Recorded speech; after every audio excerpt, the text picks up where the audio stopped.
बिस्मिल्लाहिर्रहमानिर्रहीम, अस्सलाम वालेकुम। विनस स्पोर्ट्स के साथ आपका मेज़बान शहज़ादा मोइन हाजिर है। और पाकिस्तान सुपर लीग के आगाज़ होते ही हमने देखा कि लाहौर कलंदर्स से बड़ी तवक्कात वाबस्ता थी, लेकिन मुसलसल 6 मैचेस में लाहौर कलंदर्स को शिकस्त हो गई और कल मुल्तान सुल्तान ने 60 रन से इस मैच में कामयाबी हासिल की और पाकिस्तान सुपर लीग की जानिब से जो है मुल्तान सुल्तान ने सबसे ज़्यादा रन अभी बोर्ड पर सजा दिए। कल 214 रन की बारी खेलने में कामयाब हुई मुल्तान सुल्तान की टीम। और साथ साथ अगर हम बात करें इस मैच के हवाले से तो ऐसा लगता है कि लाहौर कलंदर्स की किस्मत साथ देती नज़र नहीं आ रही है। साथ साथ कप्तानी शिप के हवाले से बात करें तो शायद किस्मत के सितारे जो है शाहिनशाह आफरीदी के गिर्द घूमते नज़र आ रहे हैं और उनकी कप्तानी ख़तरे में पाकिस्तानी टीम की होती हुई दिखाई दे रही है। गो कि अभी वक्त है काफ़ी बाकी है, लेकिन लाहौर कलंदर्स इस टूर्नामेंट से अब तकरीबन बाहर होती दिखाई दे रही है। और साथ ही मुल्तान सुल्तान वो वाहिद टीम प्ले 4 के लिए पहुँच गई है जिसने पाकिस्तान सुपर लीग 9 के लिए क्वालिफाई कर लिया है। कल के मैच के हवाले से बात करेंगे और पाकिस्तान के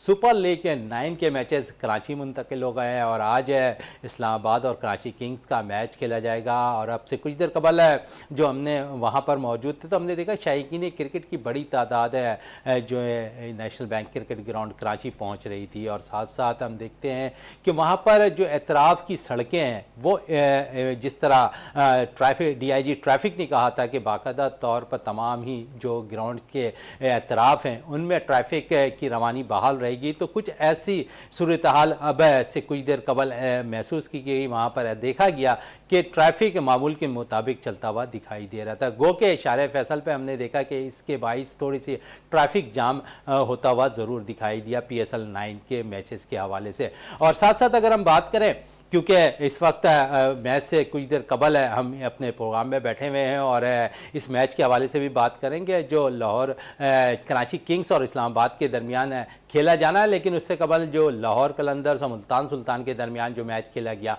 उस हवाले से पहले बात कर लेते हैं। हमारे साथ मौजूद है हमारे साथी स्पोर्ट्स एनालिस्ट है जमील अहमद खान साहब, वो हमारे साथ यहाँ पर मौजूद है। जमील साहब बहुत शुक्रिया। सबसे पहले तो लाहौर कलंदर्स की टीम 2 टाइटल जिस तरह उन्होंने जीते थे और PSL 9 के अंदर हम देख रहे हैं कि मुकम्मल तौर पर नाकाम नज़र आ रही है, लेकिन क्या आप समझते हैं कि इस टीम को 6 मैचेस हो गए हैं लेकिन जेल होती हुई नज़र नहीं आ रही है? हालांकि कराची किंग्स कुछ मैचेस हारी लेकिन थोड़ा सा जेल नज़र आ रही है, पेशावर ज़ल्मी कुछ मैचेस हारी लेकिन अब जेल होती नज़र आ रही है। लाहौर कलंदर्स की अगर हम बात करें तो एक तो शाहिनशाह आफरीदी की कप्तानी ख़ासकर अगर हम देख लें इस टूर्नामेंट के अंदर तो मुकम्मल फ्लॉप दिखाई दी है। बिल्कुल सही आपने कहा। असल जो मसला है ना लाहौर कलंदर के साथ, तो लग रहा है कि ये 4-5 साल पहले चले गए हैं जब सोहेल अख्तर इनके कप्तान थे, तो इसी तरह की सूरत हाल इनके साथ जो है ना वो होती थी। तो अब जिस तरह का मतलब इन्होंने आगाज़ किया तो और 6 मैच लगातार हार जाना, उसके बाद जो है फिर कम बैक करना जो है ना वो बहुत मुश्किल हो जाता है। अब सिर्फ जो है ना दुआएं रह गई हैं या अगर मगर रह गई है, वरना मेरे हिसाब से तो अब लाहौर कलंदर के चांसेस जो है ना बहुत ही कम जो है ना वो नज़र आ रहे हैं। अच्छा, अब जो मैच खेला गया ना, मतलब अब तक जो मैचेस हो रहे थे ना उनमें ज़्यादातर मैच जो है वो क्लोज जाकर जो है वो ख़त्म हुए हैं, क्लोज मैच जो है ना मतलब हुए हैं। लेकिन कल वाला मैच जो था वो जो है ना एक बड़े मार्जिन से, मैं कहूँगा T20 में 60 रन की शिकस्त जो है एक बड़ा मार्जिन होता है, तो बड़े मार्जिन से जो है ना उनको शिकस्त फाश हुई है लाहौर कलंदर को। और जिस तरह मुल्तान सुल्तान खेल रहा है इस टूर्नामेंट के अंदर, तो वो तो चैंपियन की तरह खेल रहा है। 2 टीमें ऐसी हैं, कोयटा ग्लेडिएटर और मुल्तान सुल्तान, जो कमांडिंग जो है ना अंदाज के अंदर जो है ना वो उन्होंने खेला है। देखिए बात यह है कि इनके जो बॉलर हैं लाहौर कलंदर के वो परफॉर्म नहीं कर रहे, बैट्समैन भी परफॉर्म, ऊपर से 1-2 लड़के परफॉर्म कर रहे, मिडिल ऑर्डर पूरी जो है इनकी परफॉर्म। जबकि उसके बरक्स जो मुल्तान सुल्तान की टीम है उनके टॉप 5 के अंदर उनके जो है ना ज्यादातर उनके बैटर शामिल हैं, टॉप 5 में ज्यादातर उनके बॉलर शामिल हैं। तो आप इससे वो कर लें, अंदाजा कर लें जिसको भी खिलाते हैं। मतलब मिसाल के तौर पर मुल्तान सुल्तान ने कल 2 चेंजेस की, अपने 2 मेन बॉलर डेविड विली को बिठा दिया और अब्बास आफरीदी को बिठा दिया, और उन्होंने मतलब शाहनवाज धानी को वो दिया और फैसल अकरम को मौका दिया। और फैसल अकरम ने भी परफॉर्म, यानी जिसको भी वो खिला रहे हैं वही परफॉर्म कर रहा है। फिर हमने देखा विकेट कीपर भी चेंज होते दिखाई दिए हैं मुल्तान सुल्तान के रिजवान की जगह। हाँ, वो तो खैर उस्मान ने किए, उस्मान खान ने, तो वो उसने उसको मतलब कराई है। और एक एनर्जेटिक जो कप्तान होता है ना, जो फील्ड में कल नजर आए, हर तरफ रिजवान रिजवान नजर आ रहे थे, फील्डिंग भी अच्छी करते हैं, कैच भी अच्छा कैच भी और कैच भी वेंडर डूसन का कैच। देखिए इन्होंने जब टॉस जीत कर और क्या कहते हैं बैटिंग का फैसला किया मुल्तान सुल्तान ने, तो वो अपने फैसले को उन्होंने हक बजानिब करार दिया रिजवान ने, क्योंकि एक हालांकि वो शुरू में आउट हो गए चौथी गेंद के ऊपर, मतलब उनको बोल्ड मार दिया शाहिन अफरीदी ने, जबकि वो मेन मतलब वो थे, यानी उनपे कोई मतलब फर्क नहीं पड़ रहा ना, प्रेशर नहीं पड़ा उनकी कोई प्रेशर। भाई उस्मान खान को मतलब उन्होंने खिलाया 95 रन की पारी खेलने में कामयाब हुआ। 96 रन उन्होंने किए 55 गेंदों पे 174 रन के स्ट्राइक रेट से। तो मतलब अच्छा उसके बाद इफ्तिखार ने 18 पे 40 रीजा हेंड्रिक्स ने 27 पे 40 कर दिए, अजय तैयब ताहिर ने 14 पे 21 कर दिए। सबका स्ट्राइक रेट आप उठाए ना, सिर्फ एक रीजा हेंड्रिक का 148 है, वरना सबका स्ट्राइक रेट जो है ना वो 150 से ज्यादा है, बल्कि 222 का तो स्ट्राइक रेट जो है ना इफ्तिखार का है।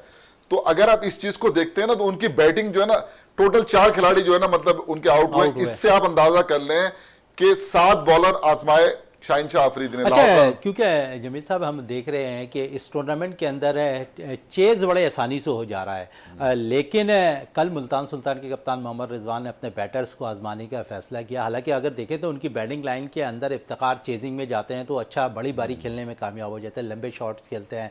कल यही कुछ उन्होंने निचले नंबरों पर आके बड़ा ज़बरदस्त किया और इफ्तिखार से जो तवक्कुआत वाबस्ता थी उन्होंने पूरा किया, कप्तान के एतमाद को पूरा उतारा उन्होंने। ऐसा लगता है कि बड़ी जैल होकर खेल रही है मुल्तान सुल्तान की टीम। देखिए मैं आपको बताऊं एक चीज, जब टीम अच्छा कर रही होती है ना और कॉम्बिनेशन और कॉन्फिडेंस होता है कप्तान का, तो चाहे पहले बैटिंग करें चाहे पहले बॉलिंग करें, क्योंकि उन्होंने 100% जो है ना वो देना होता है। इनका हर बॉलर जो है ना स्ट्राइक बॉलर है, विकेट टेकर है मुल्तान सुल्तान का। आप कोई भी बॉलर उठाएं वो आके जो ना फैसला कर में वो खिलाया। कल उसने 2 विकेट, बहुत जबरदस्त, मैं कहता हूं शानदार बॉलिंग का मुजाहरा किया है। 6 खिलाड़ी जरूर आउट किए हैं उसामा मीर ने, लेकिन इसने बहुत यंगस्टर ने। अब आप देखें कि जब अब एक टोटल सेट कर दिया ना, जब इनकी बैटिंग आई तो इन्होंने क्या क्या किया है, मतलब 31 रन साहबजादा फरहान के हाईएस्ट हैं, वेंडर डूसन के 30 रन, बाकी तो कोई पूरी टीम को उठा के देख लें आप, मतलब यानी 54 रन का जो है इनको आगाज मिला और बहुत अच्छा आगाज था मेरे हिसाब से जो साहबजादा फरहान और फखर जमान ने दिया। 54 रन का आगाज मिला, 154 रन पूरी टीम आउट हो गई, 100 रन पे पूरी टीम आउट हो गई। तो इससे आप इनकी और 17 ओवर के अंदर मजे की बात है कि टोटल 17 ओवर मतलब खेले और पूरी टीम आउट हो गई, और उनके बॉलरों ने 10 खिलाड़ी इनके आउट किए हैं। समझे, आप अंदाजा कर लें कि उनकी, मैं बता रहा हूं ना, उनकी बॉलिंग है आउट करने वाली, वो बॉलर उनके आउट कर रहे हैं, बैट्समैन है उनके ऊपर के 6 बैट्समैन 7 बैट्समैन परफॉर्म कर रहे हैं। तो ये जो अगर ये टीम, अगर हम ये कहें कि ये क्या कहते हैं सही मायनों में जो है ना फाइनल चैंपियन की दौड़ में है, तो इसमें चले चैंपियन की दौड़ की बात हो रही है, लेकिन थोड़ी सी बात हम विकेटों के हवाले से भी कर लें। और हम 2 दिनों से देख रहे हैं कि स्पिनर्स के लिए साजगार रही है विकेटें। उसामा मीर ने कल 6 आउट किए, इससे कबल अगर हम देख लें तो आरिफ याकूब ने 5 खिलाड़ियों को आउट किया, फैसल अकरम ने 2 खिलाड़ी को आउट किया। तो आप समझिए कि स्पिन ट्रैक थोड़ा सा बनता दिखाई दे रहा है। और कल उसामा को शॉट्स मारने में परेशानी हो रही थी बैटर्स को, और साथ साथ परसों जब मैं मैच पेशावर ज़ल्मी की जानिब से बॉल कर रहे थे आरिफ याकूब, तो उनकी बॉल भी बहुत ज़्यादा ब्रेक होती दिखाई दे रही थी। भाई स्पिनर तो लाहौर कलंदर के पास भी थे ना, जॉर्ज लिंडे भी उनके पास था, और आप सिकंदर रजा भी उनके पास था। जमीन तो ऐसा लगता है कि वो रीड नहीं कर पा रहे विकेटों को लाहौर कलंदर्स के स्पिनर्स भी, और पाकिस्तानी स्पिनर्स आप देखें तो पाकिस्तानी स्पिनर्स छाए हुए नजर आ रहे हैं। देखें मैं आपको बताऊं बात क्या है, बात यह है कि जब चेस करने जा रहे हैं ना, आप 214 रन जो है ना, मतलब उनको 215 रन चेस करने। अब जब एवरेज 13 का 14 रन का एवरेज हो जाएगा, 15 रन का, तो उन्होंने क्या करना है, उन्होंने हिट आउट करना है। जब वो मारने जाएंगे तो उसमें तो विकेट गिरनी है ना। जो प्रेशर के अंदर याकूब ने आउट किए आरिफ वो एक डिफरेंट मतलब ये तो टीम ही इनकी बिल्कुल वो हो गई थी ना। अब इतना एवरेज बढ़ गया था इनका, इनके पास कोई चांस ही नहीं था। तो वो आते थे और मारते थे, और एक जो है ना मतलब जिसे कहते हैं ना कि लाहौर कलंदर की टीम के अंदर कहीं लगा ही नहीं कि कोई मैच बनाने आया है या कोई मतलब ये कि कोई रन रेट का। अब शाहिन अफरीदी 6 नंबर पे आके और एक छक्का मार के और वो मतलब ये कि चले गए। पैनिक नजर आ रहा है पूरी टीम जो है ना, मतलब अभी तक 6 मैच होने के बाद भी इनका कॉम्बिनेशन नहीं बन सका। आप हैरान होंगे। तो जब कॉम्बिनेशन ही नहीं है तो ना बैटिंग उसकी वो कर रही है, ना गलतियां तो कप्तान ने बहुत ज्यादा की हैं। पिछले मैचेस उठा के देख लें आप, तो गलतियां शाहिन अफरीदी जो है उसकी कप्तानी के ऊपर सवाले निशान उठ रहे हैं। चले सवालिया निशान उठता दिखाई दे रहा है शहनशाह आफरीदी की कप्तानी पर। अब हमें टेलीफोन लाइन पे ज्वाइन कर लिया है सीनियर स्पोर्ट्स एनालिस्ट और विंस टीम के साथ रियाजुद्दीन साहब ने। रियाज साहब क्या कहेंगे, कल एक और शिकस्त है लाहौर कलंदर्स की झोली में आ गिरी और जहां तक अभी जमील साहब भी कह रहे हैं कि बड़ा सवालिया निशान हो गया है शहनशाह आफरीदी की कप्तानी पर। बिस्मिल्लाहिर्रहमानिर्रहीम, बहुत शुक्रिया शहजादा। ये आवाज जो है थोड़ी सी कट के आ रही है, कम आ रही है, लेकिन बहरहाल आपका सवाल मुझ तक पहुंच गया है। देखिए, बात दरअसल ये है कि ये बिल्कुल सही बात है कि लाहौर का कॉम्बिनेशन शुरू से नहीं बन पा रहा था। फिर उनको एक साइकोलॉजिकल झटका उस वक्त पड़ा था जब राशिद खान जो है उनकी टीम से आउट हो गए थे। और मैं ये समझता हूँ कि जाहिर है उनका बॉलिंग एक बॉलर्स के ना होने से आप समझते हैं मुसलसल 6 मैचेस में उन्हें शिकस्त हो गई है। क्या कॉम्बिनेशन ही नहीं बना पा रही है लाहौर कलंदर्स की टीम? जी ऐसा ही है, इसलिए हर कोई राशिद खान के बगैर क्या लाहौर कलंदर्स बिल्कुल खत्म हो गई? बिल्कुल ऐसे ही लग रहा है। असल में हमारा माइंड सेट ही है। आपको याद होगा कि जब वर्ल्ड कप से पहले हारिस जो थे बाहर हो गए थे और वो नहीं खेल पा रहे थे, इससे पहले हमारे शहनशाह आफरीदी जो है वो बिल्कुल नहीं चल पा रहे थे, तो हमारी टीमों का क्या असर हुआ है। तो हमारे यहाँ यही होता है कि मेंटल टफनेस लेवल की कमी है और जो प्रोफेशनल अप्रोच होनी चाहिए वो नहीं है, और हम बिल्कुल डीमोरलाइज हो जाते हैं अगर हम एक दो खिलाड़ी जो पुरएतमाद खिलाड़ी होते हैं अगर वो टीम में नहीं होते हैं, तो हमारा फिर यही असर होता है। अब आप देखें ना, फखर जमान नहीं खेल रहे तो टीम ही नहीं चल रही, फखर जमान खेलेंगे तो टीम चलेगी। फखर जमान जो है 12-13 मैचेस के बाद एक आध दफे चलते हैं और 4-6 महीने में वो एक परफॉर्मेंस देते हैं और उसकी बुनियाद पे 4-6 महीने मजीद टीम में बरकरार रहते हैं। तो लाहौर की जो परफॉर्मेंस है, मैं ये समझता हूँ कि जहां मतलब ही कि कहीं कहीं कैप्टनसी का थोड़ा सा लैक नजर आता है, वहां पे इनका कॉम्बिनेशन और नहीं है, और दूसरे ये कि इनकी टीम कतई तौर पर बैलेंस नहीं है, जिसकी वजह से उन्हें ये मतलब शिकस्तों का सामना करना पड़ा है। अब जो सिचुएशन हो गई है वो तो मैं समझता हूँ कोई मौजज़ा ही होगा जो मतलब फाइनल 4 में इनकी टीम आ सके। और आपको याद होगा कि इससे पहले जब शुरू की 2 मतलब PSL हुई थी तो उसमें भी कमोबेश PSL जिसमें लाहौर कलंदर की परफॉर्मेंस इसी तरह की थी और वहां भी वो फिर 6ठे नंबर पे या 5वें नंबर पे आई थी। तो मैं समझता हूँ कि लाहौर कलंदर को जिस तरह से खेल पेश करना चाहिए था नहीं कर सके। उनका बॉलिंग अटैक जो था उनका बहुत ही कमजोर था। लेकिन ये कि दूसरी तरफ तारीफ करनी पड़ेगी आपको मुल्तान सुल्तान की कि उन्होंने 214 रन बोर्ड पे सजाए। पर आप ये देखें ना, जिस तरह से आप भी बात करते हैं कि इस PSL में वो मतलब खिलाड़ी परफॉर्म कर रहे हैं नए जिनका कहीं कोई नाम नहीं था, तो उसमें से उस्मान खान भी एक ऐसे खिलाड़ी बनकर सामने आए जो मतलब ये बेचारे वो सेंचुरी नहीं कर सके, लेकिन उन्होंने 55 गेंदों पे 96 रन बनाए। तो मैं ये समझता हूँ ये बहुत बड़ी कामयाबी है। जहां तक लाहौर की बात है, लाहौर ने देखे ना 54 रन पावर प्ले में बनाए थे, लेकिन पूरी टीम फिर मतलब कोलैप्स हो गई 100 रन पे। दूसरी जानिब मुल्तान ने भी मतलब कमोवेश 53 रन बनाए थे, लेकिन उनकी टीम जो है वो कंटिन्यू परफॉर्मेंस देती रही। फिर उसामा, मैं समझता हूँ मीर ने जो परफॉर्मेंस दी है वो एक्स्ट्राऑर्डिनरी थी, 1 ओवर में 3 उन्होंने शिकार किए।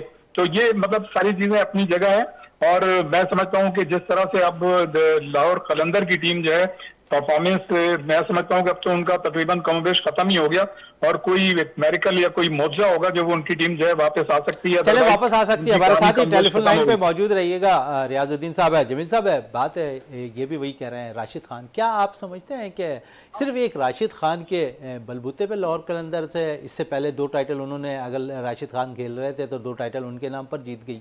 देखिए जनाब, ये टीम गेम है और एक खिलाड़ी के होने या होने से जो है ना, मतलब ये कि कुछ नहीं। सब देखें, आपने जब प्लेयर लिए हैं ना, मतलब आप जॉर्ज लिंडे को आपने लिया है तो आप उसका इस्तेमाल तो करें। आपने तो कॉन्फिडेंस से नहीं दे रहे। आप सिकंदर रजा को आपने लिया, दुनिया में हर जगह वो लीग खेलते हैं, आप उसका इस्तेमाल तो करें भाई। कराची से जब मैच हुआ आपने जो है 1 ओवर जो है ना सिकंदर रजा से नहीं कराया, उसका कॉन्फिडेंस तो आपने शेक कर दिया। बाकी जो जॉर्ज लिंडे, कल भी उससे 2 ओवर कराए। आपके बॉलर जब इस तरह पिट रहे हैं और 214 रन, तो आप उससे पूरी बॉलिंग तो कराओ। इससे पिछले मैच में भी उससे 2 ओवर कराए। तो बात यह है कि हर आदमी राशिद खान नहीं होता। राशिद खान तो T20 का नंबर 1 बॉलर है। अगर वो आपको अवेलेबल, अगर मिसाल के तौर पर मैं एक मिसाल दे रहा हूँ, हसारंगा जो है ना वो कोयटा ग्लेडिएटर की टीम के अंदर है, अब वो नहीं आए तो मतलब वो इसका रोना रोए कि जनाब वो जो है ना हसारंगा नहीं आए तो इसलिए हम मतलब नहीं होना चाहिए। उसका रिप्लेसमेंट है ना, अबरार का कर रहा है ना बॉलिंग, अच्छी बॉलिंग कर रहा है और परफॉर्म कर रहा है। तो इस तरह की चीजें जो है ना, मतलब जो देखें इसके अंदर जो फुकदान आ रहा है ना वो कप्तानी का आ रहा है। और देखिए बॉलर जो है, मिसाल के तौर पर अब हारिस रऊफ तो पिछले मैच से नहीं है ना, बकिया तो वो खेल लेते, उनकी पिटाई हो रही थी, शाहिनशाह आफरीदी की पिटाई हो रही है, जमान खान की बॉलर तो ये वो हैं जो पाकिस्तानी टीम के अंदर होते हैं। बिल्कुल ऐसा ही है। असल चीज तो ये है कि ये अच्छी बॉलिंग नहीं कर रहे ना, इनकी पिटाई हो रही है, और जो आपने प्लेयर लिए हैं उनका आप इस्तेमाल नहीं कर रहे सही से, तो यहां पर कप्तानी का वो आता है फुकदाना। बात यह है कि आप बैटिंग ऑर्डर के अंदर आप जो है कराची के खिलाफ जो है ना मैच के अंदर वेंडर डूसन ने जो है सेंचुरी की, वो मैच को लेके चल रहा है। आपने जब आपकी विकेट गिरी है तो आपको चाहिए था कि आप जो है ना सिकंदर रजा को भेजें, शाह होप को भेजें बैटिंग करने, आपने इन दोनों को नहीं भेजा। आप बैटिंग करने के लिए भेज रहे हैं एहसान भट्टी है, उसको जो है ना मतलब ये कि आपने जो है ना भेज दिया, उसके बाद आपने जहादात खान को भेज दिया। तो ये छोटी छोटी नहीं, ये बड़ी गलतियां हैं कि जब आपने ओवरसीज प्लेयर ऐसे लिए हुए हैं जो दुनिया में लीग खेलते हैं, उनका एक नाम और एक मकाम है, मतलब शाह होप है, सिकंदर रजा, इनके ऊपर आप अगर इन जूनियर को वो देंगे, तरजीह देंगे, और टोटल आप 202 रन जो है ना चेस करने जा रहे हैं, तो गलती तो है ना। फिर आखिरी ओवर आप करा रहे हैं एहसान भट्टी से, 11 रन चाहिए, जब आप एक ओवर आपने नहीं कराया सिकंदर रजा से, और जॉर्ज लिंडे के 2 ओवर बाकी थे, उससे भी नहीं करा रहे आप बॉलिंग, आप करा रहे हैं एक जूनियर लड़के से 11 रन। तो देखिए तजर्बेकार बॉलर का जो है ना, खासतौर पे स्पिन बॉलर का आपने कराना ही था, तो आपको इन दोनों में से सिकंदर रजा या जॉर्ज लिंडे में से किसी एक को कराना था। आपने एहसन रजा से करा के और टैलेंडर से रन करा दिए, तो इसमें गलती किसकी है? कप्तान की गलती है ना, ये मैनेजमेंट की गलती है। तो इसके अंदर टीम कहां से, मतलब भाई जितने मैचेस हुए हैं ऊपर के जो 2-3 मैच हुए थे उसमें अच्छा खेली है ना। अब 195 रन क्या कहते हैं आपने किए, आपने चेस करा दिए, 187 रन किए कोयटा के खिलाफ, आपने चेस करा दिए, 166 रन किए आपने चेस, 175 रन। तो रन तो आपकी टीम बॉलर नहीं कर रहे ना आपके परफॉर्म, जब जो जिस पर ये हमेशा से डिपेंड करते थे, अपनी बॉलिंग पे करते थे ना, बॉलिंग से ये जीतते थे। बॉलिंग की बात हो रही है तो शायद है जमान खान भी उस किस्म की परफॉर्मेंस नहीं दे पा रहे हैं जमील साहब है, क्योंकि हमने देखा कि वो बड़े डेड ओवर पे बड़ी अच्छी बॉल किया करते थे। इसका नुकसान भी नज़र आ रहा है लाहौर कलंदर्स को। और फिर बैटिंग की थोड़ी बात करें, जिस तरह रियाजुद्दीन साहब भी कह रहे हैं कि फ़खर जमान का भी बल्ला नहीं चल रहा। भाई फ़खर जमान को तो 6 मैच हो गए ना, नहीं हो रही उनसे परफॉर्मेंस। बात यह है वर्ल्ड कप में क्यों नहीं कर रहे हैं? वर्ल्ड कप में किया था ना ड्रॉप, जब वापस आए थे तो फिर देखा था आपने, कभी कभार जो है किसी प्लेयर को ड्रॉप करने का फायदा होता है। अब्दुल्ला शफीक आपके बेंच पे बैठे हुए हैं ना, उसको कॉन्फिडेंस दे के लेकर आए, उसको कराएं। वो तो पाकिस्तानी टीम को एक मतलब एक मुस्तनद बैट्समैन है ना, तो आप उसको लाके आप 1-2 मैच खिला के आप, लेकिन आपने कहा मतलब फखर जमान चाहे 10-0 करेगा, तो आप देखें फखर जमान वर्ल्ड क्लास बैट्समैन है, टॉप बैट्समैन है, इसमें कोई शक नहीं है, और मैच विनर है। लेकिन कभी कभार होता है आदमी आउट ऑफ फॉर्म होता है, अगर फॉर्म उसकी नहीं लगी, 6 मैचों में से 5 मैचों में एक ही तरह आउट हुए, क्रॉस मारते हुए जो ना वो गए और वो आउट हो गए। तो ये चीजें देखना चाहिए और भी गलतियों से उनको सीखना चाहिए, और भी गलतियों से सीखना चाहिए। रियाजुद्दीन साहब है, गलतियों से सीखने की अगर बात करें तो कब सीखेगी लाहौर कलंदर्स की टीम? मुसलसल 6 मैचेस में शिकस्त, और फिर फ़खर जमान का बल्ला चलता दिखाई नहीं दे रहा है। जमान खान का बॉलिंग जो डेड ओवर्स में बॉलिंग किया करते थे वो नज़र नहीं आ रहा है। स्पिनर्स अच्छे बॉल नहीं कर रहे हैं लाहौर कलंदर्स के, तो इसमें कप्तान शाहिनशाह आफरीदी का भी रोल नज़र नहीं आ रहा है। गो के कुछ मैचेस में उन्होंने उस किस्म की बॉलिंग की जहां पर हमने देखा कि शुरू के ओवर्स में वो विकेट लेने में कामयाब हो जाते थे, तो थोड़ा सा दूसरी टीम पर प्रेशर होता था। लेकिन यहां तो शाहिनशाह आफरीदी भी ब्रेक थ्रू नहीं देने में नाकाम नजर आ रहे हैं। देखें शहजादा, आपको सारी जिम्मेदारी जो है नो डाउट के मतलब जो कैप्टनसी होनी चाहिए थी जिस तरह की, वो उस तरह की नहीं हो रही थी। लेकिन दूसरी जना आप ये भी तो देखें ना कि 2 मरतबा उन्होंने जो है टाइटल जिताया, उस वक्त उनकी बड़ी वाह होती थी कि कैप्टनशिप भी उनकी अच्छी है और वो सारी अच्छी चीजें, और अब वो पाकिस्तान के कप्तान बन गए तो एकदम सारी चीजें खराब हो गई। यकीनन उनकी मतलब जो कैप्टनसी है उसमें लैक्स भी हैं, फंबल भी नजर आ रहे हैं, इसमें कोई शक नहीं है कि किस वक्त कौन सा बॉलर लगाना है, क्या करना है। लेकिन उनकी टीम की पूरी कैपेसिटी ही इतनी है जितनी वो परफॉर्मेंस दे रहे हैं, इसलिए कि उनके बैटर्स भी नहीं चल रहे हैं और उनकी जो खासतौर से बॉलिंग अटैक है वो इंतहाई कमजोर है। तो मैं ये समझता हूँ कि सारा ब्लेम जो है आप शाहिनशाह आफरीदी पे नहीं डालते, इसलिए बहुत सारी चीजें ऐसी होती हैं जो बेंच ऑफिसर्स होते हैं वो ड्रेसिंग रूम से तय करके भेजते हैं कि हमें क्या क्या करना है। हाँ, अगर मतलब ये कि आपने रीशफल करना है तो वो भी पॉलिसी सिर्फ कैप्टन के ऊपर नहीं होती, बल्कि जो बेंच ऑफिसर्स होते हैं, वो पूरा फैसला करते हैं किसने जो है ओपनिंग करनी है और कौन सा प्लेयर जो है किस उस पोजीशन रियाज पे साहब जाएगा। इसी पे जमील साहब कुछ कहना चाह रहे हैं, पहले जमील साहब की भी राय रहते हैं जो आप जवाब दे रहे हैं। जी जमील साहब। भाई बात यह है कि जब कोई अच्छा करेगा तो उसको अच्छा ही बोलेंगे ना। मिसाल के तौर पर शाहिनशाह अफरीदी ने अगर 2 टाइटल आपको जितवाए तो अच्छा बोला, टीम अच्छा खेली, सबने तारीफ की है। अब अगर 6 मैच हारने के बाद तो हम तारीफ नहीं कर सकते ना। अगर उनकी टीम खेली खराब रही है, अगर ये बताएं जब जीतता है तो क्रेडिट क्या मतलब कोच लेता है या टीम मैनेजमेंट लेती है? कप्तान लेता है ना। और हार का क्रेडिट भी जो है ना उसी को मिलना चाहिए ना। तो अगर टीम हार रही है, या मैं तो आपको चीजें बता रहा हूं कि कहां कहां ये गलतियां कर रहे हैं। ये नहीं कि मैं खाली ऐसी हवाओं में बात नहीं कर रहा हूं, मैं बता रहा हूं कि यहां गलती की, यहां गलती की, यहां गलती की। मैं तो उसकी कप्तानी की जो नाकिस जो प्लानिंग है उसकी मैं आपको वो दे रहा हूं, एग्जाम्पल दे रहा हूं ना। बात यह है कि जब एक अगर शाहिनशाह अफरीदी अच्छी कप्तानी करेंगे, टीम जीतेगी, हम बोलेंगे हाँ जी। अब अगर कप्तानी जो है ना, ये जरूर है, लड़ाता कौन है? कप्तान का कमांडर होता है ना, वही होता है मेन जो है। ये टीम गेम है। अगर इसके अंदर अब देखें ना, मुझे बताएं, आप ऊपर से ले लें, आप चले साहबजादा फरहान खराब प्लेयर है, नहीं बेहतरीन सुने फकर जमान खराब प्लेयर है, वेंडर डूसन खराब प्लेयर है, शाह होप खराब प्लेयर है, सिकंदर रजा खराब प्लेयर है। मुझे बताया ना, टॉप क्लास के प्लेयर तो उनके पास मौजूद है। आपकी टीम परफॉर्म नहीं कर रही तो इसके अंदर मतलब ये कि आपने तो उनसे काम ही नहीं ले रहे ना। आप जब जहादात को और एहसन भट्टी को उन पर तरजीह देंगे तो क्या होगा? एक बना बनाया मैच जो है ना, जब वेंडर डूसन ने कराची के खिलाफ 100 किए, एक बना बनाया मैच था। अगर उधर आप सिकंदर रजा को या इनको कप्तानी का यही तो पता चलता है, अगर भेजते तो वो मैच ये जीत सकते थे। बहुत से मैचेस में इन्होंने गलतियां की हैं जिसकी वजह से जो है ना। चले गलतियों की बात हो रही तो मजीद और शाहिनशाह अफरीदी के हवाले से बात कर लेते हैं। रियाज साहब क्या कहेंगे? गलतियां तो बहुत कर रहे हैं शाहिनशाह अफरीदी कप्तानी में भी। कि गलतियां नहीं कर रहे, मैं तो कह रहा हूं कि मतलब ये कि गलतियां कर रहे हैं, लेकिन मैं जो बात कहना चाह रहा हूं वो ये कहना चाह रहा हूं कि इन जितनी भी शिकस्तें हुई हैं इसकी सारी जिम्मेदारी आप सिर्फ शहनशाह अफरीदी पर नहीं डाल सकते। ये मैं कह रहा हूं, गलतियां तो हुई हैं, जाहिर देखें ना। पैट कमिंस जिस तरह की कप्तानी करता है तो वो नजर आता है कि जो खिलाड़ी उनके परफॉर्म कर रहे होते हैं वो 40-30% कर रहे होते हैं, लेकिन उनकी कप्तानी जो है 60-70% होती है।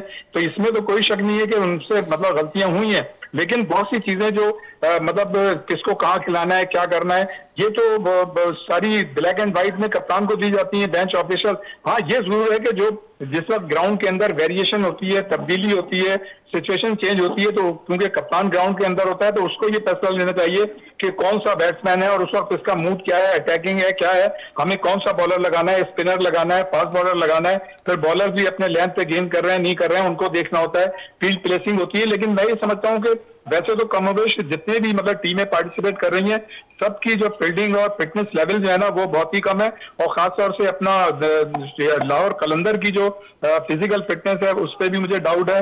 और आपको ये याद दिलाता चलूं सॉरी कि जब अभी हफीज ने 3-4 दिन पहले एक बयान दिया कि मतलब जब इन्होंने कहा कि जी फिटनेस का मतलब टेस्ट करें, 2 मील दौड़ें, और उन्होंने कहा कि मुझे ये भी पता था कि मुझे ये पता चला कि जिस वक्त ब्रेड बर्डन जो थे टीम के मैनेजर थे, मिक्की ऑर्थर जो है टीम के डायरेक्टर थे, और कप्तान जो थे बाबर आजम थे, तो फिजिकल फिटनेस पे वो जो है मतलब ज्यादा जोर नहीं दिया करते थे। और जब मैंने 2 मील इनको भागने के लिए कहा तो उन्होंने मना कर दिया।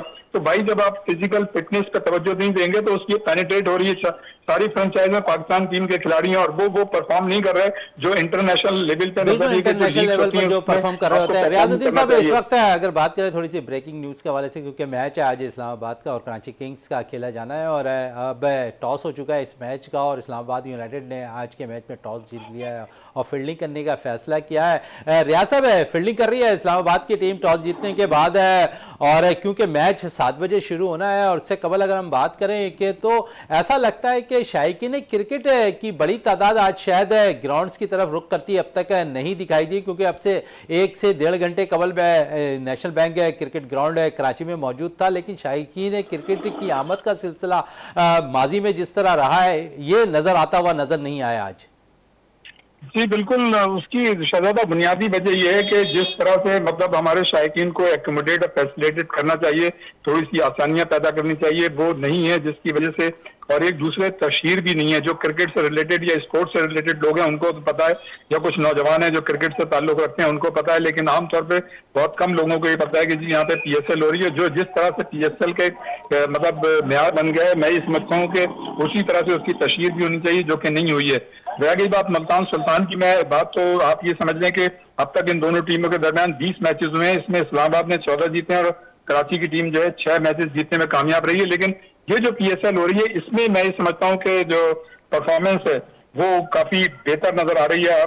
तो देखना होगा कि कराची चलें की टीम मजीद और भी बात करते हैं आपसे। टेलीफोन लाइन पे ही मौजूद है जमीन साहब, इस्लामाबाद ने जीत लिया है और फील्डिंग करने का फैसला किया है शादाब है, क्योंकि हमने देखा कि पिछले कभी वो ऊपर आते हैं, कभी निचले नंबरों पर काफ़ी चले जाते हैं शादाब।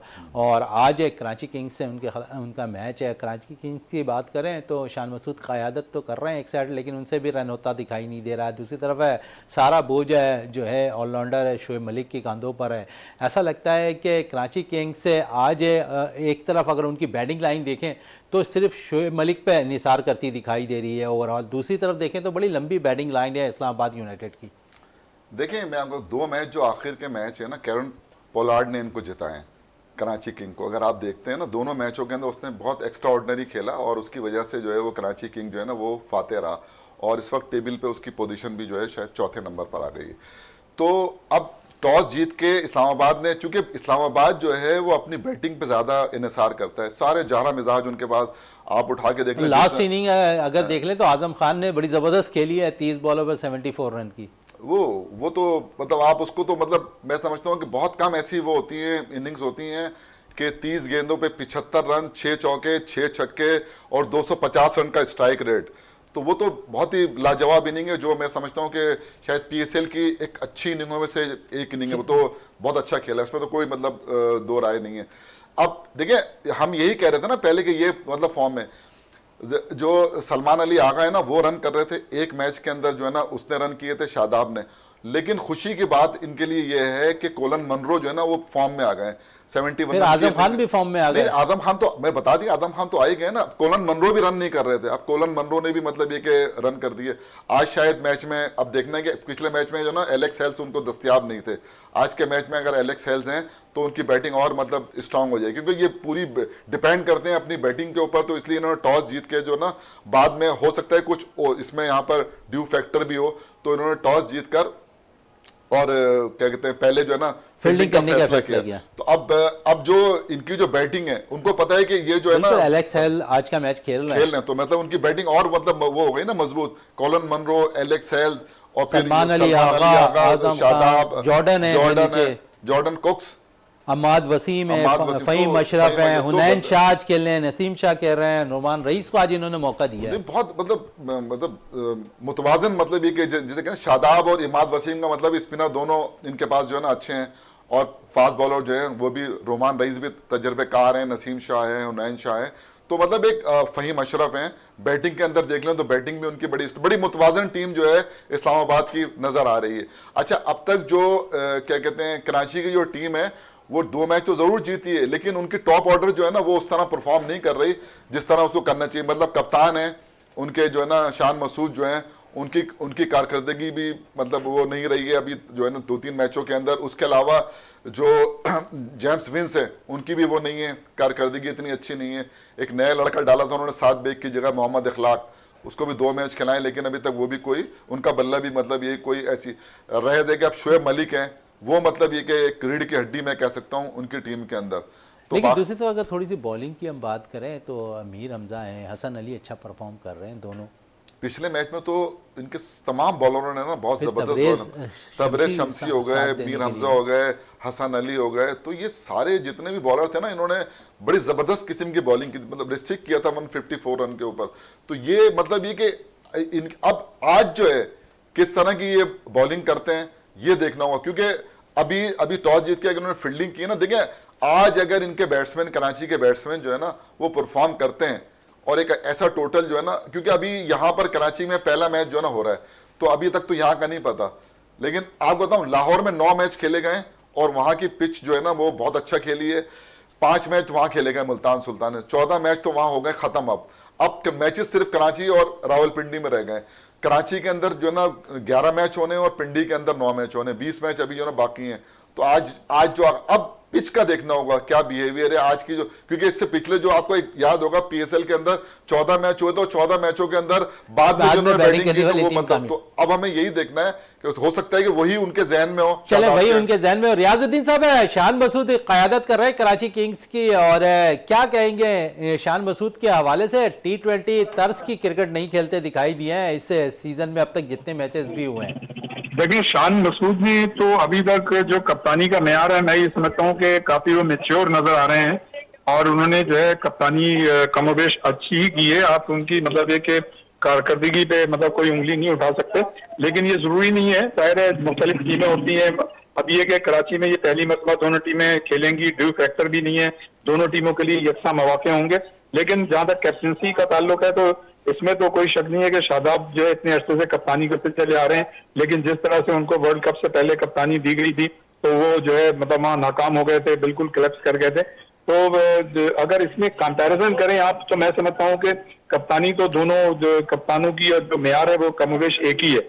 लेकिन आज ये है कि जाहिर है आपको जो है बोर्ड पे रन सजाने होंगे, और अगर 200 से ज्यादा रन होंगे तो उस टीम के लिए थोड़ा सा कंफर्टेबल होगा, और यकीनन इसमें कप्तान का भी जो है इनपुट शामिल होगा। और खुद शान मसूद जो है जाहिर एक अच्छे बैट्समैन है, देखना होगा कि वो किस तरह से परफॉर्मेंस पेश किस तरह परफॉर्मेंस करते हैं। रियाजुद्दीन साहब बात करें, क्योंकि ये है कि जिस तरह से जादाद खान है, सिकंदर रजा है या कार्लोस वगैरह है, वो जिस तरह की उनको परफॉर्मेंस देनी चाहिए वो उस तरह की अभी तक उनकी परफॉर्मेंस आ नहीं रही है। तो बहरहाल ये तो खैर मतलब मैं लाहौर की बात कर रहा था। चले मजीद और भी बात करेंगे, क्योंकि आज मैच इस्लामाबाद कराची किंग्स का हो रहा था। जमील साहब से मजीद और बात कर लेते हैं। जमील साहब, अगर हम बात करें ऊपर नंबरों की ये कराची किंग्स की, तो पोलार्ड और शोएब मलिक बड़ा अहम रोल होगा आज के मैच के लिए, क्योंकि दोनों देखें तो इस टूर्नामेंट में कराची किंग्स की जानिब से मुसलसल रन कर रहे हैं।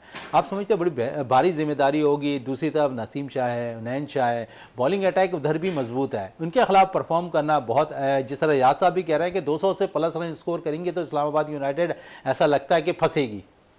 200 रन तो किसी भी टीम के खिलाफ होंगे, तो जाहिर सी बात है एक नफसियाती दबाव तो होता है ना चेस करने वाले के ऊपर। देखें, एक बात बताऊं मैं आपको, जेम्स विंस का रन करना बहुत जरूरी है, शान मसूद का रन करना, ऊपर से इखलाक का रन करना बहुत जरूरी है।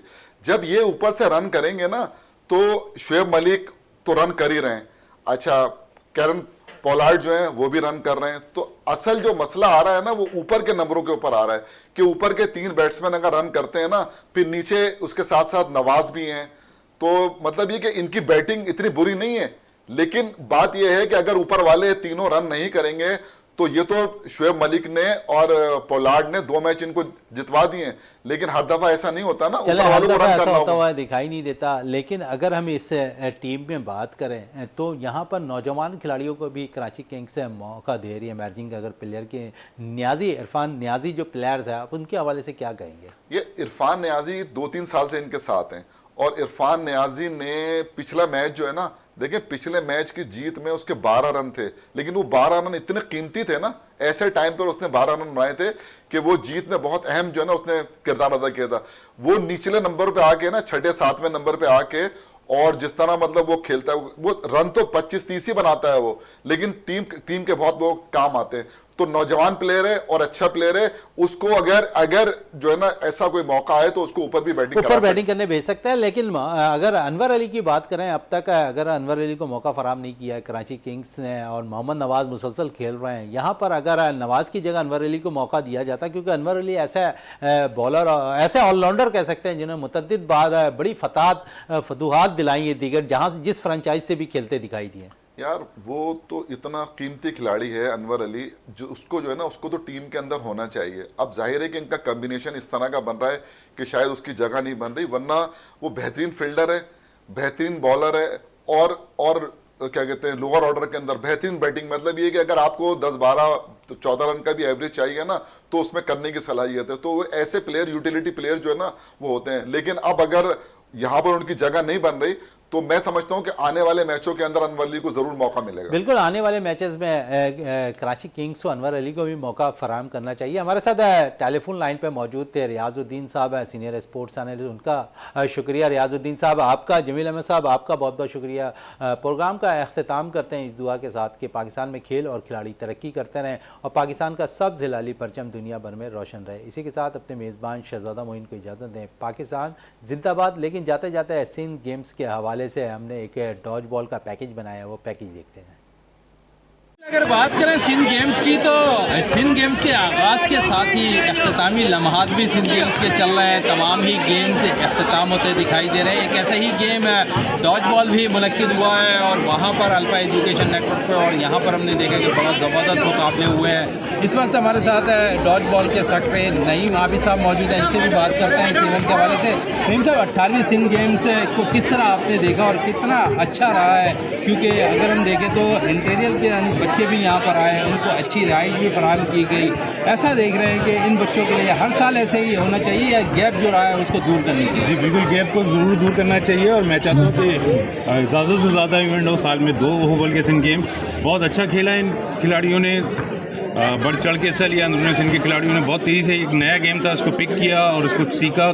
हमने इनको ट्रेनिंग कराई और उसके बाद उन्होंने बेहतरीन रिजल्ट दिया है और साफ़ सुथरे माहौल में किसी किस्म का कोई वो लड़ाई झगड़ा आपस में नहीं हुआ और साफ़ सुथरा ये इवेंट निबट गया और बेहतरीन रियायत दी है सिंध ओलंपिक ने हमें। सिंध स्पोर्ट बोर्ड ने जो भी माली फ़ायदा दे सकते थे इन खिलाड़ियों को वो पहुँचाए। इन्होंने अच्छी उनकी डेली TADA सब कुछ इनको मिला है। हाँ बिल्कुल है। आबिद नईम साहब हमारे साथ मौजूद थे और उन्होंने कहा खुशाइंद करार दिया खासकर इस गेम्स को जो सिंध गेम्स मुनक्किद हुए 18वें, और साथ साथ उन्होंने खिलाड़ियों के लिए भी कहा कि जिस तरह सिंध गवर्नमेंट ने इन बच्चों के लिए बेहतरीन कारनामा अंजाम दिया, खासकर एक ऐसा प्लेटफॉर्म मुहैया किया जो एक तवील अरसे के बाद 8 साल के बाद ज़रूर कराची में मुनक्किद हुआ, लेकिन इन खिलाड़ियों के लिए बेहतरीन एक प्लेटफॉर्म था।